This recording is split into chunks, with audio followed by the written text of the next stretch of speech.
Hello વિદ્યાર્થી મિત્રો, એજ્યુકટેકનો ચેનલમાં આપનું સ્વાગત છે. આજે આપણે શીખીશું ધોરણ 7 વિષય ગુજરાતી નિસ્વાધ્યાયન પોથીનો પાઠ 20 જાદુઈ થેલો. પાઠ 20ના સ્વાધ્યાયન પોથીના તમામ પ્રશ્નોના જવાબની અહીં આપણે સમજ મેળવીશું. આ વિડીયોનો હેતુ વિદ્યાર્થીઓ માત્ર સરળતાથી સમજીને લખી શકે તે માટેનો છે. તેથી વિદ્યાર્થી મિત્રો, દરેક પ્રશ્નોના જવાબ વિડીયોમાંથી જોઈને લખવાને બદલે તમારા વિચારો મુજબ જવાબ લખવા પણ જરૂરી છે. તો ચાલો શીખીએ પાઠ 20 જાદુઈ થેલો.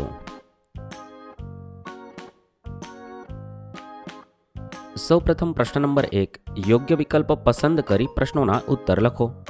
સવાલ નંબર 1, અનુષ્કા નાની પણ રાઈનો દાણો. તેના જવાબ માટે 3 ઓપ્શન છે.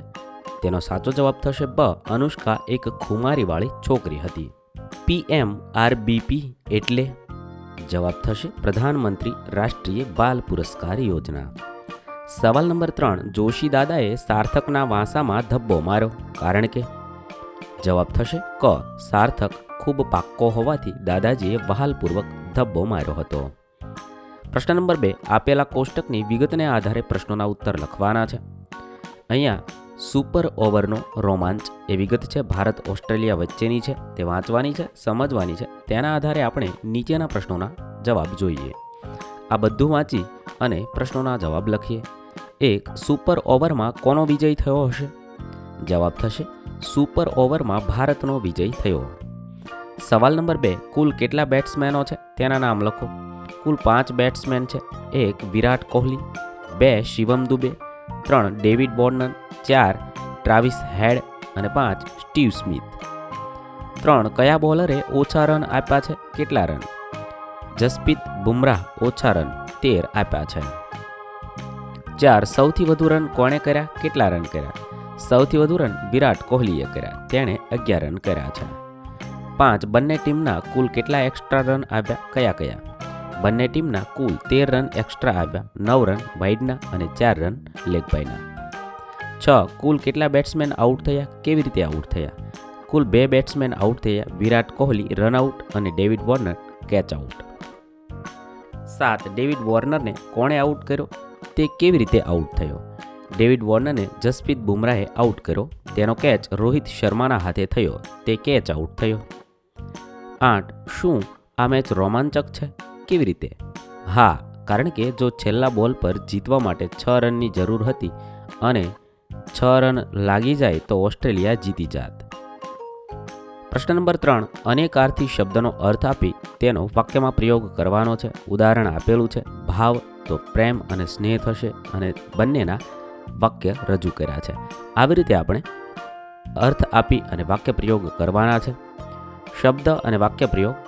ગુરુ તો અઠવાડિયાનો એક વાર, તેના આધારે વાક્ય બનાવેલું છે. સતવીરસિંહ ગુરુવારે ગુરુદ્વારામાં ગુરુવાણી સંભળાવવા જશે. ગુરુ તો શિક્ષક. રામના ગુરુનું નામ વિશ્વામિત્ર હતું. ગુરુ એક ગ્રહ. સૂર્યમંડળમાં સૌથી મોટો ગ્રહ ગુરુ છે. ગુરુ તો ભારે અથવા મોટું. ઉનાળામાં કચ્છનું તાપમાન ગુરુત્તમ હોય છે.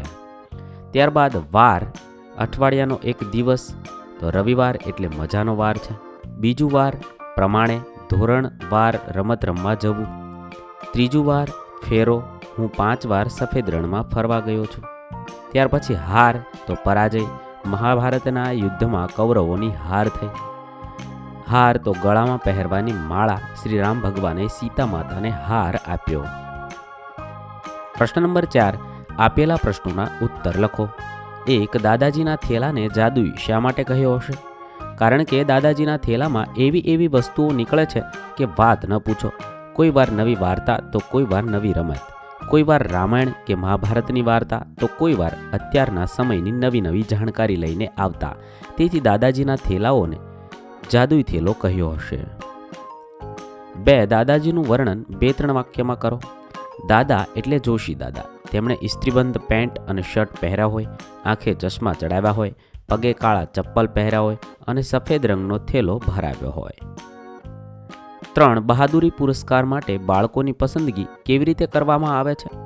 ભારત સરકાર કળા અને સંસ્કૃતિ, બહાદુરી, નાવીન્યપૂર્ણ પ્રવૃત્તિ, શૈક્ષણિક ક્ષેત્ર, સમાજ સેવા અને રમતગમત આ 6 પ્રકારના વિભાગોમાં અસાધારણ સિદ્ધિઓ હાંસલ કરી હોય તેવા બાળકોની બહાદુરી પુરસ્કાર માટે પસંદગી કરવામાં આવે છે. પ્રશ્ન નંબર 5, નીચેના પ્રશ્નોના સવિસ્તર ઉત્તર આપો. એક અનુષ્કા જોલી વિશે લખો. અનુષ્કા જોલી એટલે બહાદુર બાળા. એકવાર કેટલાક કિશોરો માત્ર 6 વર્ષની એક છોકરીને ડરાવી ધમકાવી રહ્યા હતા. ત્યારે અનુષ્કાએ નાની ઉંમરના બાળકોની સલામતી માટે એન્ટી બુલિંગ રિપોર્ટિંગ એપ કવચ બનાવી. ગુંડાગીરી રોકવામાં એન્ટી બુલિંગ એપ કવચ આશીર્વાદરૂપ સાબિત થઈ રહ્યું છે. તેમને આવા નાવીન્યપૂર્ણ કાર્ય બદલ સન્માન કરવામાં આવ્યું હતું. 2. શૌર્યજીતની સિદ્ધિનું વર્ણન. શૌર્યજીત 36મી નેશનલ ગેમ્સમાં માત્ર 10 વર્ષનો સૌથી નાની ઉંમરનો ખેલાડી હતો.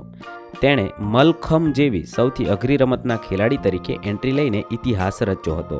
જો કે સ્પર્ધાના 10 દિવસ પહેલાં તેના પિતાનું નિધન થતાં તે ગમગીન થયો, પણ પૂરા મનોબળ અને માતાના આશીર્વાદથી તેણે મલખમના અખાડામાં અદ્ભુત કવાયતોથી સૌને મંત્રમુગ્ધ કરી દીધા. તેણે તેના શાનદાર અને દમદાર પરફોર્મન્સના આધારે વ્યક્તિગત ઇવેન્ટમાં બ્રોન્ઝ મેડલ જીત્યો હતો. આમ સૌથી નાની ઉંમરમાં અને પરિવારમાં દુઃખનો પ્રસંગ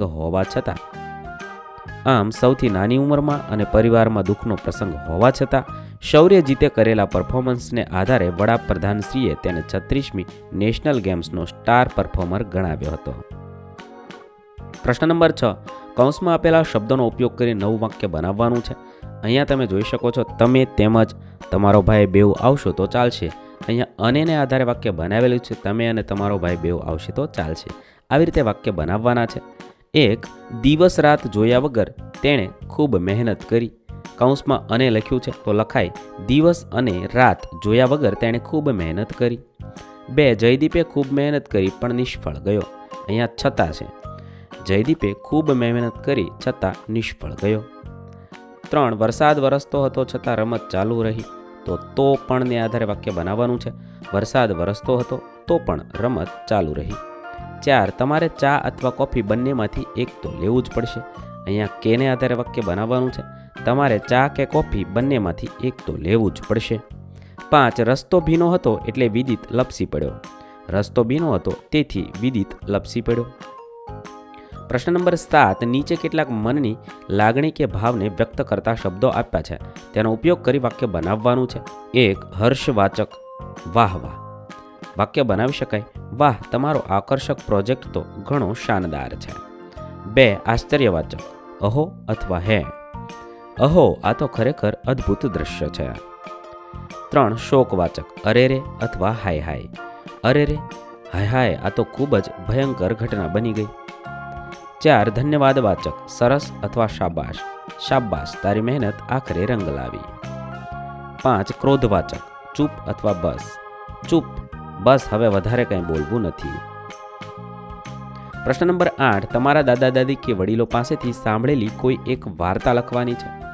મારા દાદા મને બાળપણમાં ઘણી વાર્તાઓ સંભળાવતા. એમાં એક વાર્તા એવી હતી. એક ગામમાં ધનજી નામનો લોભી શેઠ હતો. તે હંમેશા વધુ પૈસા મેળવવાની લાલચ રાખતો. એક દિવસ તેને એક અજાણા સાધુ મળ્યા અને કહ્યું, જો તું સવારથી સાંજ સુધી ચાલશે તો જેટલી જમીન પર ચાલીશ તે તારી થઈ જશે. ધનજી ખુશ થઈ ગયો અને દોડવા લાગ્યો. તે વધુને વધુ જમીન મેળવવા માટે બેફામ દોડતો ગયો. આખરે સંધ્યાકાળે તે એટલો થાકી ગયો કે જમીન પર પડી ગયો અને મૃત્યુ પામ્યો. લોકો બોલ્યા, આખરે તેને માત્ર 6 ફૂટ જમીન જ મળી. પ્રશ્ન નંબર 9. પરિચ્છેદનું વાંચન પ્રતિ મિનિટ 70+ શબ્દોની ઝડપથી કરો અને સમય નોંધો. અહીંયા છે તમે ફકરો આપેલો છે, તે ફકરો વાંચવાનો છે અને તે ફકરો તમે કેટલા સમયમાં વાંચ્યો છે તે લખવાનું છે. હવે અહીંયા મારા વર્ગખંડના એક બાળકે 1 મિનિટમાં 50 શબ્દ વાંચ્યા છે, પરંતુ તમારે અહીંયા જેટલા શબ્દ વાંચ્યા હોય તેટલા લખવાના છે. કોઈએ 70 વાંચ્યા હોય, કોઈએ 80 વાંચ્યા હોય કે કોઈ 90 વાંચી શકે. જેટલા શબ્દો વાંચી શકો એટલા અહીંયા લખવાના છે. અહીં આપણા પાઠ 20ના પ્રશ્નોના જવાબ પૂર્ણ થશે. વિદ્યાર્થી મિત્રો, ધોરણ 7ની ગુજરાતી વિષયની સ્વાધ્યાયન પોથીના તમામ પ્રશ્નોના જવાબના વિડીયો આપણી ચેનલ પર ઉપલબ્ધ છે, જે તમે ધોરણ 7 ગુજરાતી સ્વાધ્યાયન પોથી નામના પ્લેલિસ્ટમાંથી મેળવી શકો છો. પ્લેલિસ્ટની લિંક વિડીયોના ડિસ્ક્રિપ્શનમાં આપેલી છે. થેન્ક યુ દોસ્તો. એજ્યુકટેકનો ચેનલ તરફથી વિડીયો નિહાળવા બદલ આપનો આભાર. આવા બીજા વિડીયોઝ નિહાળવા માટે અમારી યુટ્યુબ ચેનલ એજ્યુકટેકનો અત્યારે જ સબસ્ક્રાઇબ કરો. આભાર દોસ્તો.